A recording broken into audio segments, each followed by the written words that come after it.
Hello বন্ধুরা, আসসালামু আলাইকুম। আজকে আমরা এই ভিডিওটি দেখে হলো গ্রামের বাজারে থেকে আজকে আমরা কি ক্রয় করলাম। প্রথমে আমরা একটি অটো করে চলে যাই আমাদের নিকটবর্তী বাজারে এবং সেখানে বাজারে গিয়ে আমরা সর্বপ্রথম যেটি আমরা কিনবো সেটি হলো গরুর মাংস। এখানে গরুর মাংসগুলো খুবই ভালো ছিল এবং এখানে প্রতি কেজি গরুর মাংস ছিল 700 টাকা করে এবং আমরা এখান থেকে 3.5 কেজির মতো মাংস নিই এবং মাংসগুলো বাসা নেওয়ার পরে মা খুবই পছন্দ করে। পরবর্তীতে এখানে মাংসগুলো কী করে মানে তারা পিস করে দেয়। পরবর্তীতে আমরা এখান থেকে মাছ কেনার জন্য চলে আসি মাছের বাজারে এবং আমরা এখান থেকে 1 কেজি মাছ নেই এবং এই মাছটি হলো 300 টাকা কেজি ছিল।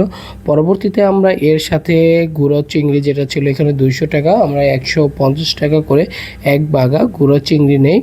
এর সাথে আমরা পরবর্তীতে একটি ব্রয়লার মোরগ নেওয়ার জন্য চলে আসি এবং একটি বড় দেখে ব্রয়লার মোরগ যেটির 2 কেজির থেকে একটু বেশি ছিল এবং 480 টাকা ছিল এবং একটি বড় তরমুজ নেই। এই বড় তরমুজটি একটা দাম ছিল 420 টাকা। পরবর্তীতে আমরা বাসায় চলে আসি। এটাই ছিল আজকের আমাদের এই ভিডিওটি। যদি ভিডিওটি ভালো লাগে থাকে অবশ্যই লাইক, কমেন্ট এবং